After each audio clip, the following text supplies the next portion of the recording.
WitchLit is on a summer hiatus while we settle into our new WitchLit HQ. And rather than leave a blank space in the feed, we're taking the old TV network approach and bringing you some summer reruns from our first 2 seasons. Today's re-release is my conversation with Zoë Howe.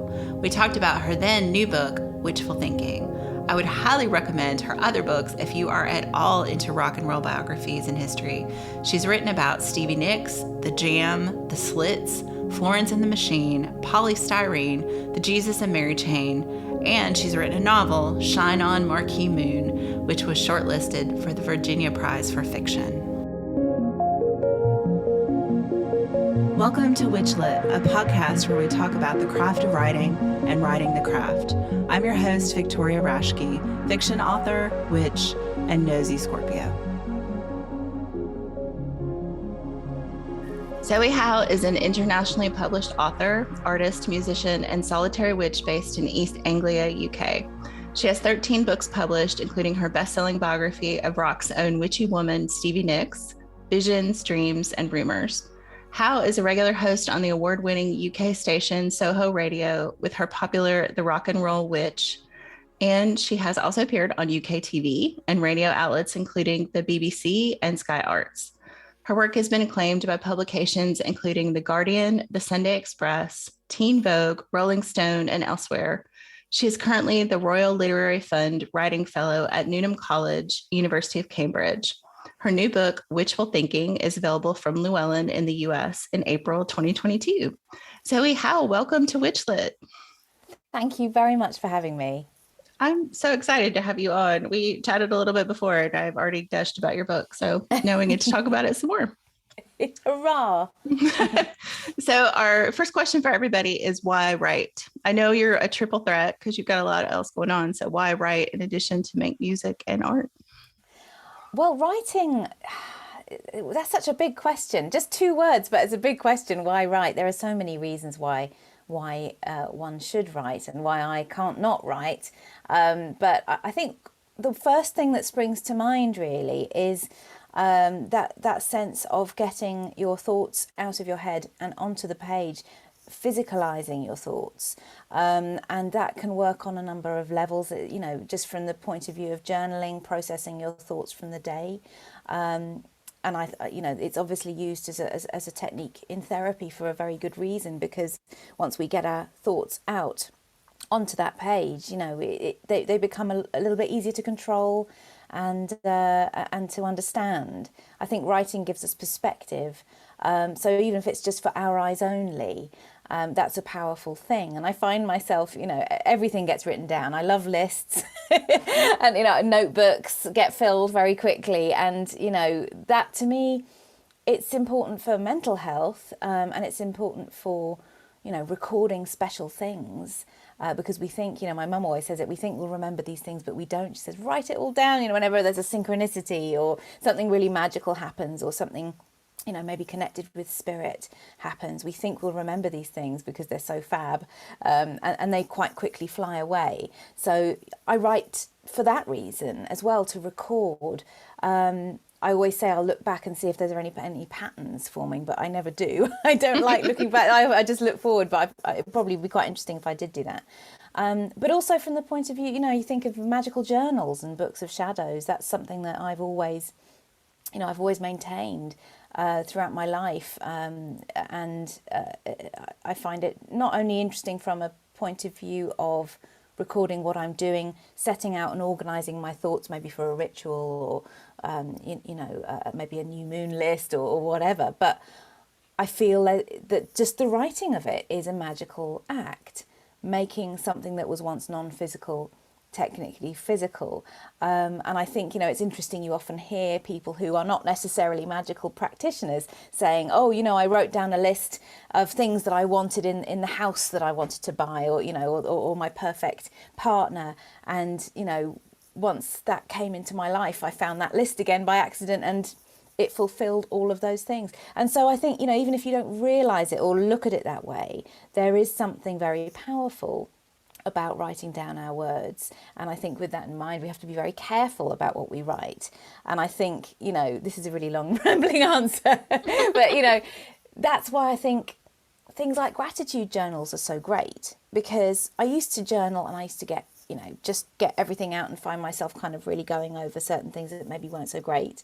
But by keeping a gratitude journal as well, I shift the focus, and the kind of magnifying glass goes on what's great and about my day. And you might sort of sit down at the end of a day and think, well, nothing really happened, or well, certainly nothing worthy of being written down happened. But once you start, more things start coming to mind, and you'll think, I just write 3 things down, but you'll quickly write 10 things down and think, wow, actually some really great things happened today that I would have just ignored, because we're human beings and we tend to focus on the negative. So I think for lots of reasons, writing is really important for everybody, not just people who call themselves writers.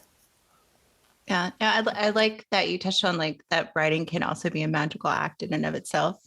I think that's important to kind of draw underline under. Totally. Yeah. So what has your journey to publish? I mean, like, in the intro, you've published several books already, rock and roll biographies, and you've just done a ton of writing in that field. But what was your journey to getting published like? Well, it's funny because I didn't really have any contacts in that world particularly, but I think it was my first book, which was a biography of the Slits, the female punk band, the Slits, came out in 2009. And really, I just wanted to, I was already kind of writing here and there, but I just thought, wow, they really deserve a book. Why haven't they got a book? All the male bands have got books galore, So I was like, what's going on there? So I've thought, well, no one's doing this in true punk DIY style. I'm gonna do it. And I got in touch with the band members and lots of people, and it sort of got the ball rolling. And I would probably, been working on it for about 6 months before I'd even really thought about maybe I should speak to a publisher. So, and I just thought, well, I don't know where to start. I haven't got any, I don't know anyone, and certainly no one knew me. But it was one of those sort of magical things, weirdly, it was a sort of an idea whose time had come, and everything kind of aligned to just kind of work out. So one of the members of the Slits actually said, do you know a publisher called Omnibus Press? And of course, little did I realise at the time, they're like the biggest music book publisher in the world. And she said, well, my neighbour works for them. Maybe you should sort of speak to her and she can connect you with the commissioning editor. I was like, okay. And so, and it was just lovely that kind of came through one of the Slits, actually came, it was so kind of localised, all these things happening, quite unlikely things. And so it wasn't entirely straightforward, but it was like these things were kind of put into my path, and it's like, make of this what you will, now it's down to you to kind of do the right thing. So I did send out a pitch to Omnibus, and I sent out a pitch to another publisher as well, and they were interested, but the editor was having some ill health problems and it didn't quite align. But Omnibus, they went quiet, and I thought, I'm just going to try again. And it turned out that, the person who'd been sent the email just hadn't received it or read it properly or whatever. So there's a little lesson there. Always try twice, Yes. Don't just think, it's just they don't want it, so I'll ignore it. Just always persist in a nice way. And so this commissioning editor, Chris Charlesworth, responded and was like, let's have a chat. And, so it just sort of grew from there. And I felt very fortunate that he agreed to put this book out, which was really quite niche at the time. Not that many people were really celebrating the Slits, as I felt that they should be. And Omnibus were quite a mainstream publisher, so I thought, they might not really feel that this is going to sell a lot of copies for them, but and lo and behold, it didn't. But the fact is, it was really cool of them to take a chance on me and take a chance on the Slits, and it was a critical success, and had lots of lovely effects in other ways too. And from then on, they said, well, what else do you want to do? Would you like to do another book? Obviously, the answer is yes. So off we went. So Omnibus have been really good to me. I've done lots of books with them. The book you mentioned about Stevie Nicks, that came out with Omnibus. I've worked with other publishers as well. on different books, and of course, Witchful Thinking is coming out with Llewellyn, which is such an honour. So it was one of those things that just kind of once it got going, it snowballed, and I think I was just fortunate that it was a relationship that seemed to work, and they were happy to work with me again. And then as you know, things kind of snowball, don't they? Mm-hmm. I had this like very vivid image when you were talking about, and then one of the band members lived next door to like this, almost like a tarot card fool's journey of getting published. Yes, that's like, perfect. I was like, that totally, like, just the right door opens at the right time, Isn't that, yeah, you're right. That's such a good way of describing it. That's perfect, because it's like, very much a sense of, I don't know what I'm doing. There's no, there's no manual for this. Or if there is, certainly no one's shown it to me. But this needs to happen. And this is really exciting. And it's an adventure. And, what can I say? It's a book about a punk band. So you go about it in a punk way, and you don't sort of plan sort of 5 years ahead. You just go for it and see what happens, and jump and the net will appear, and it'll take you to some interesting places. So that's such a great analogy that you use, the fool's, the tarot card of the fool, because that just sums it up really. Yeah. Well, and I mean, I'm just happy that a book about the Slits is out there. I have a very soft spot in my heart for punk, and they deserve to have a book about them, especially a book done in a punk DIY way. So yes, yeah, absolutely. Or someone, when it came out, the writer Chris Needs, who's a wonderful chap and a very important figure in the punk scene and beyond, reviewed it very kindly, and he put it very well. He said it was written in true Slits style, in what was it, in true kamikaze Slits fashion. I was like, yes, it did feel like, I just threw myself in and just, hope that there'll be a, something not too hard to land on at the end of it. Excellent. So now that you've published and you're, kind of branching out with this new book, like, how much of your life is writing? I mean, do you introduce yourself to people as a writer first, or? Yes, I would say so. I mean, it's always difficult to kind of quantify when you do things in the arts, and especially in England, the arts, unfortunately, even though I would say art and culture and music, they are our greatest exports, they're still not really valued and taken as seriously as they should be, or given the support that they need. They're taken for granted very much over here. So, I think a lot of artists of every stripe struggle with how to kind of, is it okay to call myself an artist? Is it okay? But, I just think, well, okay, I can honestly say that I do earn my living through doing this. So I don't feel like I'm being pompous by saying I'm a writer, because that is what I do. So yeah, most of my working life is writing in different capacities, and my current work with Newnham College is working with students on their writing, and helping them kind of develop, the sort of flow, I suppose, and smooth expression, and all the rest of it. So yeah, I mean, writing books has brought me there as well, which is a very special thing. So writing is most of your life. So what does your perfect writing day look like? Do you have rituals around writing? Do you have to set up the scene, or are you not precious about it? Well, let me think. That's a good question, because I probably do. I mean, I feel like I go about things in a very chaotic way, but I think we're creatures of habit, aren't we? So we probably do have more routine, even when we're doing things in a very kind of natural, spontaneous way, than we think.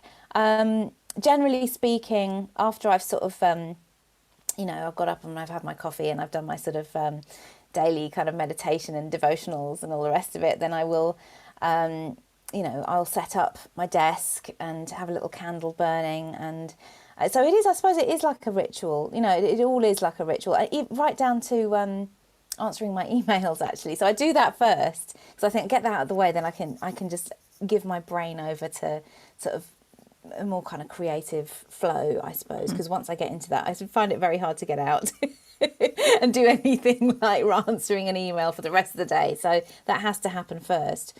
But once that's done, and my mind is sort of clear, and I have a cup of tea, and then I plan. I suppose it depends very much on the project that I'm working on. So the most recent one I've been working on is a book called The Art of Punk, which is it came out 10 years ago, but I was given the lovely job of curating the update. So looking at kind of punk art and graphics. And how they've developed over the past 10 years. And so the rest of the book obviously goes right from the ground zero of punk. So I've just kind of been updating it, which has been a really interesting project. But of course you have to plan it in a certain way because you're dealing with visuals as well as conjuring up words. So it very much depends on the project. But I try to make sure I've got a bit of a plan. I always have a notepad next to me so I can write things down longhand, as well as use the computer. So I just find that's another thing, going back to what we said before about the journaling and stuff. Everyone's got to do things the way that's right for them, but for me, I find it really important to do it longhand. When I'm specifically writing for magical purposes, or just getting my thoughts out, or gratitude journaling or whatever, I find it feels much more real if I do it with a pen or a pencil and paper. It feels much more of a physical, tangible thing, and then you can kind of work with that as well. You can burn it, or you can do whatever. Probably best not to sort of burn your laptop if you've written a list of things that you want to get rid of at the dark moon or something like that. So I always have to have both. I have to be able to have the kind of analog and the digital working alongside. But other than that, I just kind of go for it, and my cat comes in and tells me when to take breaks. They're very good at reminding you, like, oh, you need to stand up because you need to feed me. If Yes, nothing else, well, basically, I like to think that it's some kind of selfless feline service, but of course it is basically about, eating, and, mostly their eating rather than mine. So whatever works. They're useful in that way, but they do have their own motives. Indeed, indeed they do, yeah. So obviously the new book, Witchful Thinking, is about your personal practice. So what kind of prompted you to take this on as a project? Kind of, since, like we talked about, this is kind of branching off from what you've published previously. Yeah, I mean, it was one of those sort of urge things that I suppose maybe 10 years ago, I just really thought, I really want to write. I really want to write about kind of my personal experiences and things that I feel have helped me and might help other people as well. And I really wanted to do it, but I still had that kind of hangover of, I'm still kind of in the broom closet. Those who know, those who would recognise a magical practitioner spot it straight away. And I love that. But I certainly wasn't talking about it publicly, put it that way. And I think that for a lot of us of our generation, I think, we still have a foot in two kind of worlds that, the world of our parents' generation who would not talk about that. They were aware that could lead to alienation or worse. And so that always just felt like, well, that's something you're private about. And I was fine with that for years, But then suddenly I just thought, I really do, So I kind of toyed with it for a bit.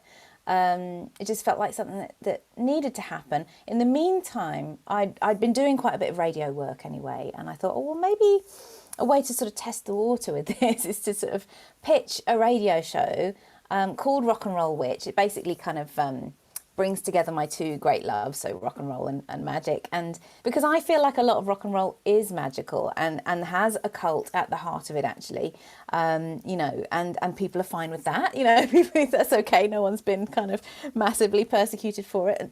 Well, although I say that's possibly not true, but anyway, that's another story. I know that Stevie Nicks did go through some persecution in the 80s. In fact, she actually never said she was a witch. She came over with the aesthetic and stuff, but she was always very careful for that reason, not to actually say the word or admit to it or come out of the broom closet. But there was a kind of hardline Christian group who did give her a lot of problems. And she had to kind of change, or she felt compelled to change how she dressed for a while and how she acted and all the rest of it. She really felt quite threatened by them. So, you know, I'm very aware, and I certainly was aware of that when I wrote the book. I was not going to, you know, go there. I thought, if she doesn't want to go there, you know, I'm certainly not going to say, well, it doesn't matter what she says, I'm pretty sure she's a witch. I'm just not going to, you know, that's up to her, isn't it? So for that reason, you know, I was like, and then, you know, the show started, and it was just such fun to do and to speak to other like-minded people as my guests, you know, like what you're doing now, and just such a lovely experience. And I thought, oh, this is, you know, this is going, I think this will be okay to maybe write about. And so I started, actually, I was still kind of tinkering with the idea, but funnily enough, it's nice that it's coming out around Beltane, because at Beltane about 5 years ago, I was at the Jack in the Green Festival in Hastings, which is a very traditional celebration on May Day for Beltane, and very pagan and wild and fabulous. And I just had to go into a lovely shop called Hare and Hawthorne, which is very witchy, stationery shop, bought a notebook and a pen, and it just flooded out of me the first draft of Witchful Thinking. Unstoppable. I've never written a book longhand before, ever. I mean, I wouldn't contemplate that. You know, I know I say I like writing longhand, but when it comes to writing a book, you know, your hands get tired. Right. So, you know, generally speaking, using the laptop is a little bit easier. But it just wouldn't stop. It just flooded out of me through the pen onto the page, filled this notebook, and it was just such a joyful experience. And it wasn't lost on me that it happened at Beltane, at this fertile, fabulous time, you know, just such an liminal time as well, where certain things were coming through. And I just was like, oh gosh, that was a really lovely experience. I think I just have to do this and see where it takes me. So I worked up the draft, I pitched it to lots of publishers and agents, didn't really get anywhere for a while. Again, you know, the fact that I'd written lots of books about rock and roll didn't really, you know, cut any ice in the mind, body, spirit world, because they were like, well, you know, I mean, there are lots of new authors, but they sort of didn't know me. And, you know, there's lots of people who want to write probably quite similar books and stuff. But I just thought I'd just keep going. And thankfully, Llewellyn, who I adore, I've got lots of Llewellyns on my bookshelf, got back to me and were like, we're very interested in what you want to do, you know, tell us more and how we can work together. So off we went. And so what I wanted to achieve with it, really, because obviously, as we know, and you certainly know, because I know you read a lot of these books for your podcast, and in your own time, no doubt, is that there's lots of quite similar witchy books out there. And so on my mind was like, is there room for, does the world need this? You know, you think about all those things, because when you put your words out there, you do make yourself a bit vulnerable. And you do have a responsibility to other people that you refer to, maybe, or, you know, it's complex. It's a complex thing. You know, I find I paint, and I love painting because I don't think about those things. I just like, here's my painting. I don't really mind if you don't like it. If you do like it, yay, great. Take from it what you will. But it's not going to ruin my day if you're not into it. Whereas with your words can so easily be misinterpreted, and it can actually do, you know, create problems, or, you know, we're constantly being misunderstood on social media. People read things but not properly, and then they make their own conclusions.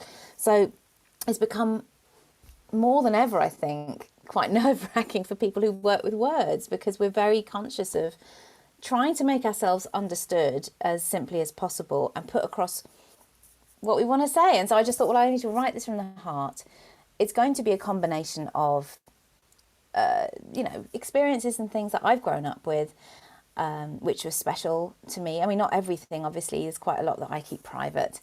But there are also a lot of things that I wanted to share, that I felt were, you know, special to me, but also could apply to other people, I guess. And it was like, well, look, if I can do these things, that you can, you know, we all can. It's just a case of, you know, witchful thinking, which is basically about kind of creating a magical mindset, honing a magical mindset, so that the things we want to do are a little bit easier for us and progressively easier, and that we view our lives every day in a magical way. And so that's kind of at the heart of the witchful thinking thing. At first I wanted to call it witchfulness, like mindfulness, but kind of like a witchy version. And witchful thinking kind of grew out of that. But it's not just a personal, it's not certainly not a memoir. There's about 30,000 words worth I cut out, which were all kind of, it's like, hang on, this is turning into an autobiography. And I don't think that's what Llewellyn wanted me to do.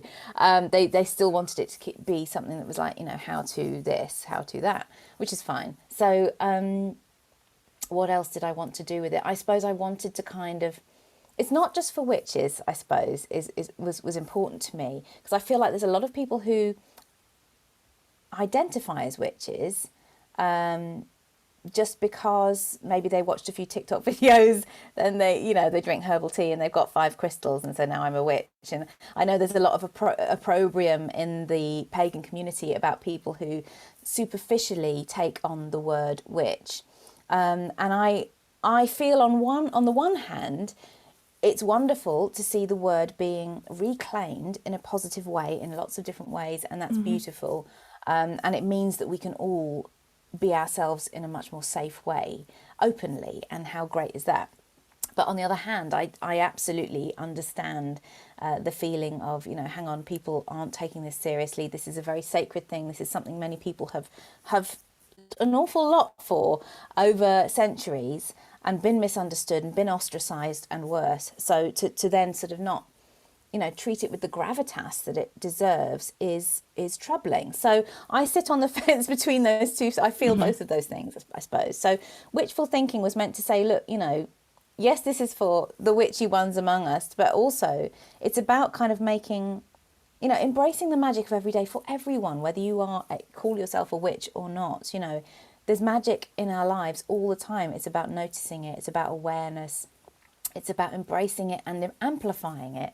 And seeing where that takes us, and that's for all of us. That's in everybody's life. Whatever path they choose to walk.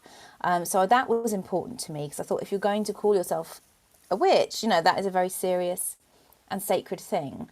And I wanted to sort of basically communicate. You can still be into a lot of these things without necessarily, because you might not honestly be able to call yourself a witch, but you appreciate natural magic, and so it was about kind of communicating beyond the witchy community as well as within it, if that makes sense. No, it does make sense. And there are sort of, there are kind of, I suppose I didn't want to make a spell book, because I think there are lots of those out there already that are far better than anything I could conjure up, no pun intended. But what I wanted to do was create the conditions, or help people create the conditions where that kind of magical work comes a bit more smoothly as well. So it's sort of lots of things at the same time, and it's also about using our creativity to make magic and to manifest more effectively in our lives. I think that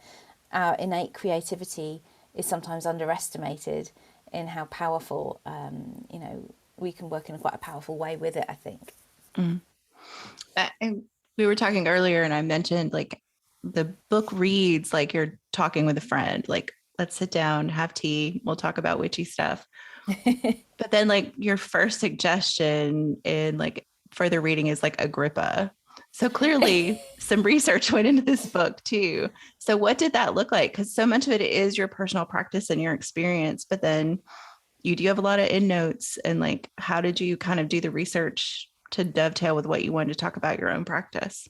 Well, yeah, I mean, the reason Agrippa's at the top there is mainly because his name begins with A. Right. As it was an alphabetical order. But yes, I hear you. Obviously Agrippa. I mean, if you are a magical practitioner, I think, you got to know your Agrippa. You've got to have Agrippa in on your magical library, or, or sort of by the ebook or whatever. You can get translations of it as well now, much easier to work with. But that, yes, I read very widely and always have, and it's a lifestyle and a spirituality and a study, and it's everything. So Agrippa is obviously a very important character, cat, in that pantheon. And also, I was aware it was quite interesting working like this, because when you're getting your thoughts down and you're writing your experiences or things that have worked for you, and remembering references to books that have been great, or that you've referred to. When you're writing a book like this, you've got to reference absolutely everything, otherwise you can't use it. And so and so I was like, hang on. And they're like, well, where have you heard that then? You need to reference it. I was like, I don't know, I just kind of heard it somewhere, I just worked on it. So, but you've got to be absolutely stringent, quite rightly, to cite and reference absolutely everything. And if something is just something that you kind of heard along the way just through being alive, and you can't cite it, then you can't use it. So I did have to kind of really be very stringent about that, and I am absolutely supportive of the process that says that you have to do that, of course. I've had my own work and words used without reference, and it's not great. So, of course, I would never do anything without crediting anyone, even if they died 500 years ago, like Agrippa. But no, he is referred to a few times in the book because, I won't, give too much away, but he is obviously a very, very important figure in the occult. So yeah, it's lots of things at the same time. There's also a lot of patriarchy smashing, as you may have noticed, between the pages, because, and I feel like, you can't really be a witch and not feel and notice those things. So there's a lot to say from that point of view. But of course, that's a funny kind of link to bring. I just wanted to mention that before I forgot, really, but to sort of link that on from after talking about Agrippa is quite amusing, because he's a product of his time, and and those books are quite dismissive of women at times, and they can be cruel and stuff. But it's like what we were talking about earlier. We have to be able to read materials that are ultimately important, and be aware that there will be things in there that we don't agree with fundamentally, but we still have to be able to kind of read critically and intelligently, and say, okay, well, let's look at the context this was written in. Okay, I definitely don't agree with that, that's awful, but there's something here that is at the root of a lot of magic today, and it helps you to kind of link things together. So yeah, that's why he is. I think that I'm rambling now, but I don't know if does that answer your question? No, it did answer my question, because I like I said, like the tone, I think, belies probably how much work went on behind the scenes. Oh, thank you. Oh, that's nice of you to say. Yeah, no, I do like to keep things kind of warm and irreverent, and that's just my style. And I'm really glad that you said it felt like sitting down with a cup of tea and having a witchy chat, because that's definitely where I was coming from, and I want to be able to sort of have that kind of dialogue with the reader, and share stuff that I think is positive, and as I say, might help other people, or might inspire other people to sort of try similar things that might work for them. But at the same time, I think anyone writing in this subject, really needs to kind of, I think, why wouldn't you want to do your homework and your stuff? I think most people like yourself and me and people like us, they're naturally just going to want to learn as much as they possibly can about what went before, who's... we're so lucky as well to have so much to read as well, because when you think about the amount of literature that was burned and that was destroyed, we're still piecing things together now, and so I think we naturally want to sort of voraciously read as much as we can, because maybe subconsciously we're aware of just how much was destroyed. Well, and I think like you said, with the podcast and talking to a lot of different authors, a lot of people have kind of mentioned feeling like we're kind of in this new golden age of publishing about paganism and witchcraft and the occult. There's just so many books coming out, and so much new scholarship, like not just like at this kind of like pop culture level, but also like deep academic work being done. Definitely. And there's just, you could literally spend 24 hours a day reading and not get to it all at this point. So that's so true. And it's wonderful. It's like it's ready. to be expressed through as many voices as possible. And that is an exciting time to be alive, for sure. 'Cause we need it more than ever as well. Yes. Yeah. I always, I mean, I am not the first person to comment on this. And like you said, I've read it elsewhere, but I cannot cite it at the moment. But it always seems like the occult and witchcraft has kind of a boom in hard times too. Like it's a solace for people in a lot of ways, and an outlet for people who may feel powerless in That is other such a good areas. point. Definitely. And I think when you think about what magic is, it's about having control over the things that seem to be sort of like threatening to take control of us. We want to take control back. That is important. It's about taking the power back. And so it's, that's such an interesting observation that you made, because it makes perfect sense, doesn't it? It's an opportunity to go, right, yeah, no, I'm not having that. That's not, no. What have I got within me? Actually, quite a lot of power, personal power. And that is definitely the way of the witch. Yeah. Did you find, like, working on the book, that like you changed things about your practice or impacted your practice as you were writing? Oh, that's a good question. It's hard to, it feels like quite a while ago since I finished the book, because so I have to sort of cast my mind back, because it's really quite an incremental, fluid thing, I think. I think we're changing all the time, and we're developing. We should be, we're growing. So I think inevitably my practice has sort of become, developed and become more honed and all the rest of it. Actually, a change that has happened. I've been a solitary practitioner for forever, really. And actually, very recently, shortly after handing in the book, that changed. So I'm now working with others. And so I suppose it just kind of reminded me, you never really know where magic's going to take you. And I suppose while I was writing it, and of course you've got to be very conscious of who you're writing for. You're not writing for yourself, you're writing for other people, and hoping that they get something out of it. And so with that in mind, I was very conscious of writing, these are the things that I feel at this moment. These are the things that I feel to be true right now, but that's probably going to change. And how you feel right now is probably going to change, and that's okay. You have to give yourself the space to do that, and that's growth. That's what's supposed to happen. So I think I probably, in writing that, maybe went a little bit easier on myself, with that in mind. Go just sort of saying to myself, you are supposed to change. Just was like, well, hang on, I'm a solitary witch, and now what? You don't just sort of label yourself and that's you forever. Shift and change and grow, and that's beautiful. That's important. So I suppose that's something that springs to mind in terms of how things have maybe shifted through the process of writing. Mm-hmm. So we touched on this a couple times, or you've touched on it a couple times, but what do you hope your readers take away from the book, and what do you feel like your responsibility was to them?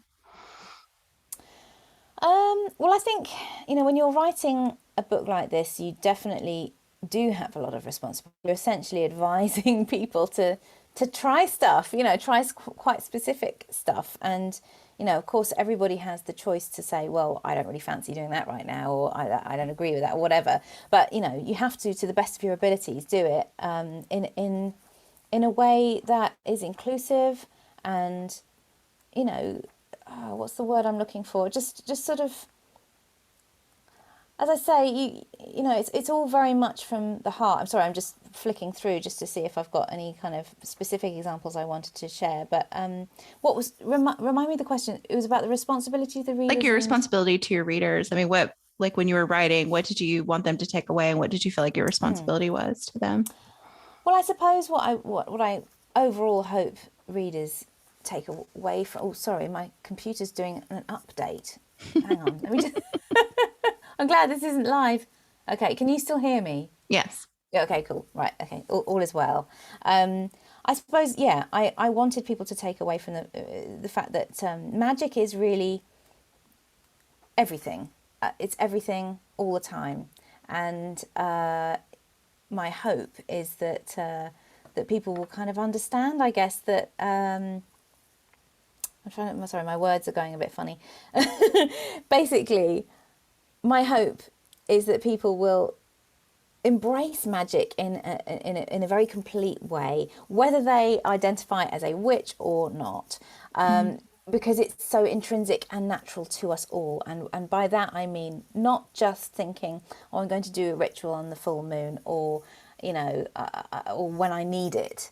I mean all day, every day, looking for the magic in everything that's around us, and it's not just that it makes life better and more beautiful and more enjoyable. That is the charmed life to which I refer in the subtitle, but also because that it, a magical mindset, witchful thinking, whatever you want to call it, it's like a muscle that needs to be trained and used. And the more we do that, the more magical life becomes, and the easier magical work becomes, because we're already in that mode all the time. It could be in quite a subtle way, it doesn't have to be totally full on all the time, but I think most people who are naturally sort of drawn to magical practice, that might be completely natural to them anyway. But I think some people, especially with and I don't mean this in a disparaging way, but sort of maybe the TikTok generation, it's all very fast and snappy, and there may be a possibility that people are treating it in a slightly more superficial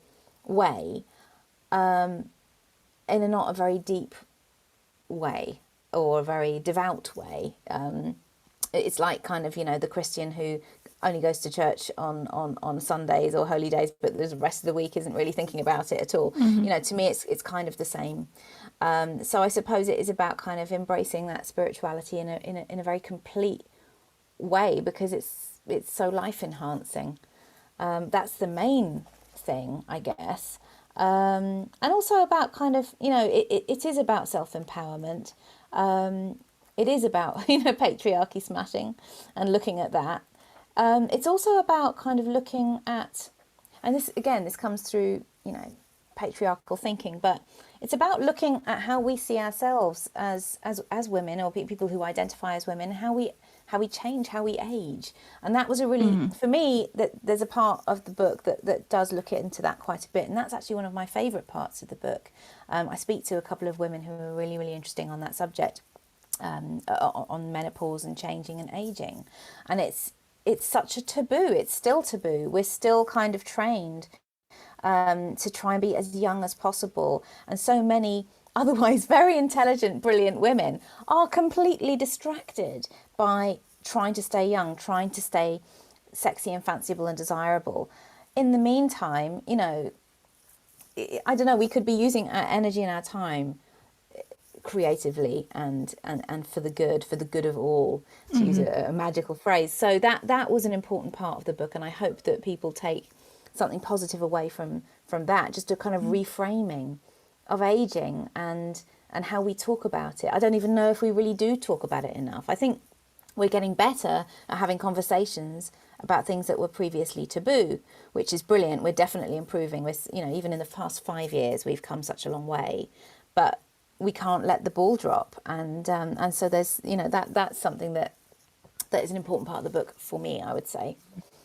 Yeah, I really appreciated that too, because I'll be 50 this year. So it's definitely on my mind. Yeah. 50? Yes. I don't believe you. Well, you are, you do not look 50 at all, I would say. Well, thank you. You don't even look 40. What is this witchcraft? Perhaps witchcraft, yes. But it is on my mind a lot. And, my friends are kind of all around the same age. So we're all kind of going through this at the same time. And just really now having these conversations as things come up, and realizing that none of us really had any preparation for this.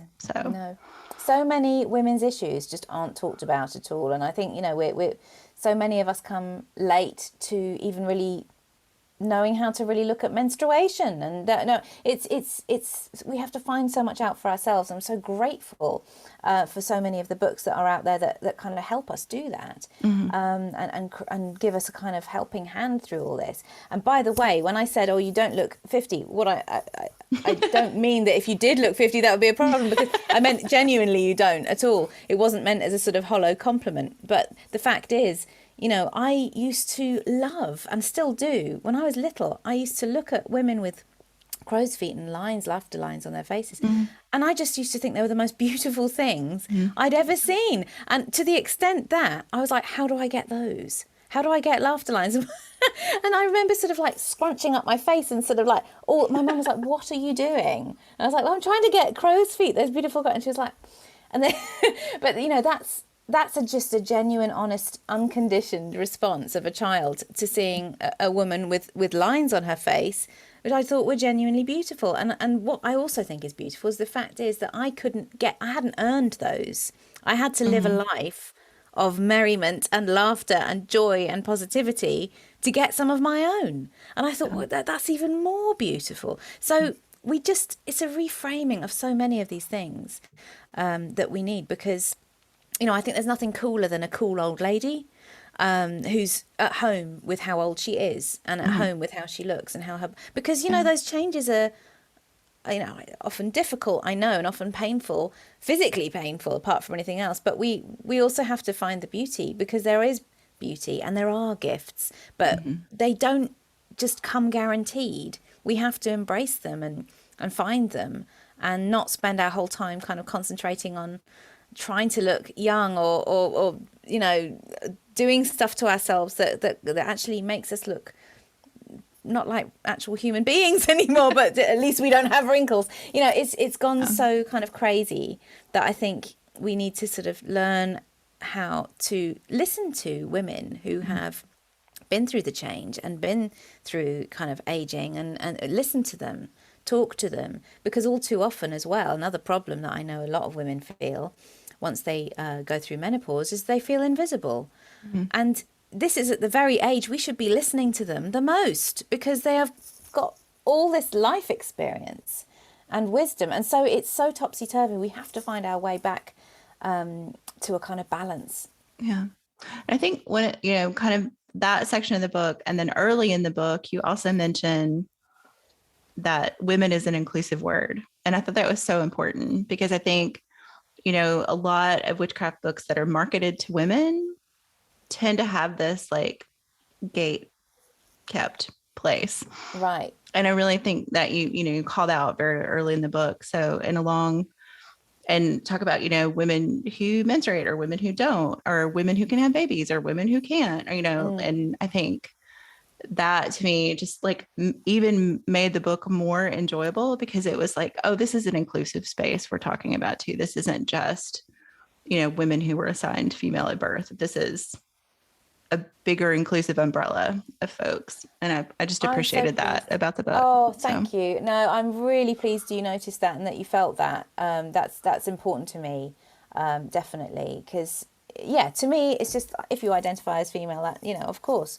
I mean, but everyone is welcome to read this book, you know, in my opinion. But of course, it is geared towards people who identify as female. So, and that's my experience. So I feel like ultimately I can only really write truly from the heart, from my own experience. But everyone is welcome, of course. And I hope that men read it. You know, I maybe that's an impossible dream, but I do hope that men will read this book as well, because I think there are a lot of things that you know, a lot of perceptions that need to change, that are so ingrained that I think sometimes people don't even realise they feel them, or so I think some of the things about female aging or aging generally, you know, you can certainly apply them across the board, but also there's a lot of internalized misogyny as well, you know. It's not just chaps. But I think ultimately there are some perceptions that need changing. I'm not saying that my book is the magic bullet to do that, but I kind of, you know, maybe it's a good chink in that wall, of breaking down that wall. So I hope so. I really hope so. Yeah. Okay. So I have a last question for you, but before we get there, do you want to talk about any upcoming projects or let people know where they can get in touch with you? Upcoming projects. Well, I suppose there's the Art of Punk book that I talked about. I'm not quite sure when that's coming out, but yeah, maybe don't worry about that. But I can, yes, my show Rock and Roll Witch is on Soho Radio every month. And so if you look up sohoradiolondon.com, and look up Rock and Roll Witch, you will find all previous shows there and show details. So if anyone wants to listen to that, then they'd be very welcome. And other than that, if they want to get hold of Witchful Thinking, you can pre-order it via the Llewellyn Worldwide website, and there's a link on there. It's quite easy to find. And if they want to get in touch with me, I'm on Instagram, and I've got a Facebook page which is called, well, there's the Rock and Roll Witch on Soho Radio Facebook page, and there's Zoë Howe Books and Art and Rock and Roll. I can't remember the name of my own Facebook page. I don't use Facebook very often, but the usual channels, basically. Yes. Twitter, all that. So good vibes only, please. I'll make sure all that's in the show notes for people who want to find that in your website. And I think a lot of that stuff is on your website too. So yes, it is. Yes, absolutely. Great. Okay. So our last question is, and you mentioned when we were emailing back and forth that you were also a Scorpio. So I'm sure you will appreciate this. Is a way to get to those like kind of topics we're not supposed to talk about in polite company. Although honestly, I've said this a couple of times, the whole podcast is a little bit like that, but so I'm going to roll this Fadesy metal die, and depending on what number we get, that's what the question will come from. So the topics are death, sex, religion, politics, or money. And if I roll the 6, you get to pick which of those 5 you would like. Okay. 3, religion. Oh. We kind of talked a lot about religion, but if you were going to set up your own canon of sainted writers, who would your patron saint be? And because it's you, and I know you have multiple talents, who would you include as your artist and your musician? Well, this is easy, actually, because I would say that the patron saint I would nominate would be the writer and witch Marion Weinstein. Do you know her? I have heard of her, but I haven't read any of her. She's such a special person, and she's on the other side now. She died a few years ago, but she really is my North Star. And when I first started reading well, I was very fortunate because my mum had lots of kind of occult books on the shelf anyway, sort of grew up with them around. So I didn't have to look very far, and I'm very aware that a lot of people didn't have that experience, so I feel very privileged. But when I kind of was out in the world on my own, I remember finding a book of Marion Weinstein's called Positive Magic in a secondhand bookshop. And it was just like, it's probably the wrong word to use, but it was like a Bible to me. I took it with me everywhere. I wrapped it in silver wrapping paper so that I could read it on public transport without arousing suspicion. So ever since then, I just felt like Marion Weinstein and her writing on positive magic. She was called the Positive Witch, or the Ethics Witch, she called herself. And she was also a comedian as well. So she had a radio show called Marion's Cauldron in the 60s. So she was just like, for me, Marion would be the patron saint. I could talk about her all night, and I won't. So maybe there's a good book topic for you in there. You know what? I would love to write her biography. But she was a New York witch, and I sort of feel like a New Yorker, or at least an American witch, should do it. But, maybe it'll be like the Slits. It's like, no one's doing this. Oh, God, I'll just do it. Yeah, they say write the book you want to see on the shelf. So that is exactly right. That was totally my motivation with the Slits. So maybe I should do it with the Marion book as well. Oh, I would love that. Anyway, massive tangent. Sorry about that. So yeah, Saint Marion. Oh, just love her so much. And sidebar, if you look her up on YouTube, she was so ahead of her time. She was one of the first witches to use YouTube when it was a new platform. She was already in her 60s, I think. And she just made loads of really lovely magical videos at turns of the wheel, and they all feature like her menagerie of familiars, and there's dogs and cats everywhere, and like wearing little hats, and she's hilarious. But just I'll find some links and put them in the show notes so people can check them out, because that sounds great. I would love more people to hear the Marion Gospel, St. Marion's Gospel. And so the artist, so was it an artist I have? An artist and a musician, yeah. An artist and a musician. So, I would say, that's a difficult one, because I feel that many artists are actually magical practitioners, whether they necessarily identify publicly that way or not, because to me, making art is like instant manifestation. You know, once there was nothing, then there was something. You know, that is a magical act. And the fact, just the method of making art puts you in the flow state, doesn't it? And that is such a key place to be if you want to. That's where magic lives. So yeah, that's difficult. I've got two that spring to mind. We'll let you have two. Three. We'll let you have two. Oh, really? Let's go for Ethel Cahoon, who actually a friend of mine wrote a wonderful book on. You may know Dr. Amy Hale. You should get her on your show. Actually, she's fabulous, and she wrote a brilliant book about the art and life of Ethel Cahoon, who lived in Cornwall. She was a surrealist. But she was kind of an outlier as well. I mean, all surrealists are kind of outliers, but she was an outlier. Yeah, you know, she was the ultimate outsider, and very much combined the occult with her art. So I would say Ethel, definitely. There's another one as well, but, you know, probably have to be Dali, actually. He was very magical, I think. Oh, no, Austin Osman Spare. What am I thinking? We've got to have Austin. Okay. Austin Osman Spare, who was a great... Do you know Austin Osman Spare? Yeah, of course you do. Made lots of amazing magical art. Very interesting guy. And he's got actually a wonderful biography that you may have read by Phil Baker. Yeah, it's on my never-ending to be read pile, but I haven't gotten to it yet. Well, you're going to love it. I'm envious of you because you haven't read it yet. You're going to. It's a wonderful book. So yeah, big fan of Phil Baker's biography of Austin Osman Spare. So two artists, and was it a musician? Musician, yeah. It's got to be Stevie Nicks. That's fair. It's got to be Stevie. Yeah, she is. You know, rock's witchy wise woman, and you know, I feel like, you know, she is obviously a magical being. But I felt she was kind of underestimated as a creative spirit. I think certainly in the 70s, she was just sort of seen as this kind of glamorous, magical sex symbol in Fleetwood Mac. And, you know, she wasn't taken as seriously as the other songwriters in the band. Actually, I feel like now there's a bit of a reckoning, a bit of a reconsideration of Stevie. And she's this kind of like this wise elder of rock and roll. She's fabulous.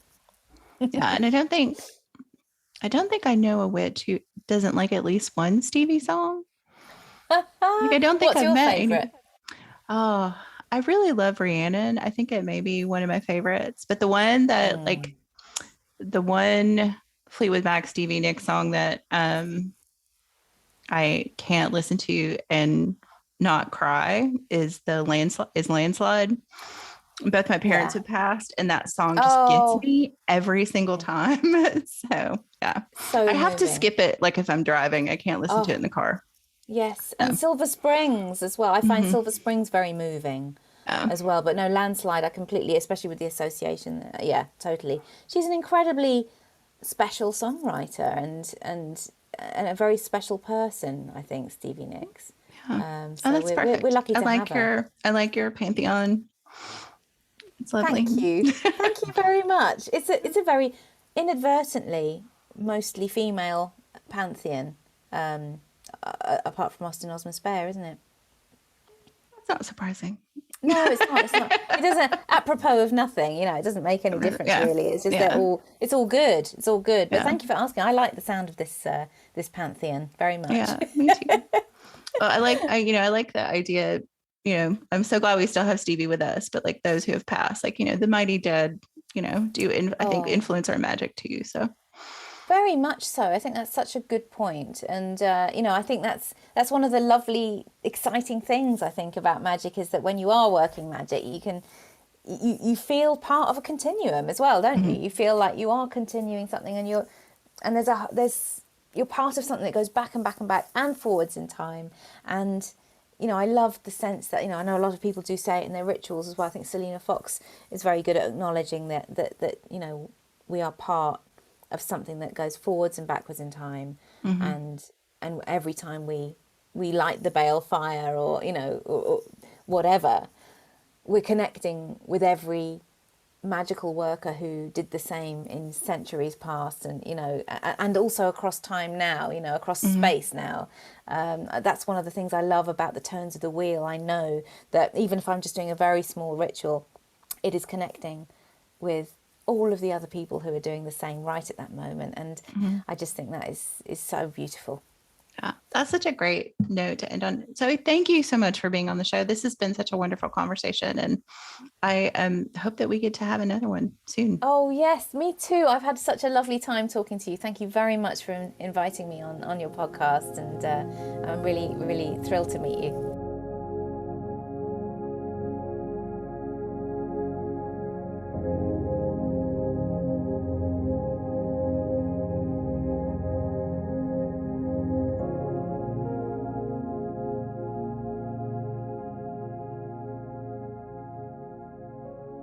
WitchLit is a production of Thousand Volt Press and is edited by Keifel Agostini, who also designed our logo. Our music is Cosmic Glow by Andrew K. End, licensed from Pixabay. You can find transcripts and all our previous episodes at witchlitpod.com and follow us on Instagram and Twitter at witchlitpod. If you enjoyed this episode, please follow or subscribe and consider giving us a rating or review wherever you listen to podcasts. It helps other witches find the show. Thanks for listening and for reading witchy.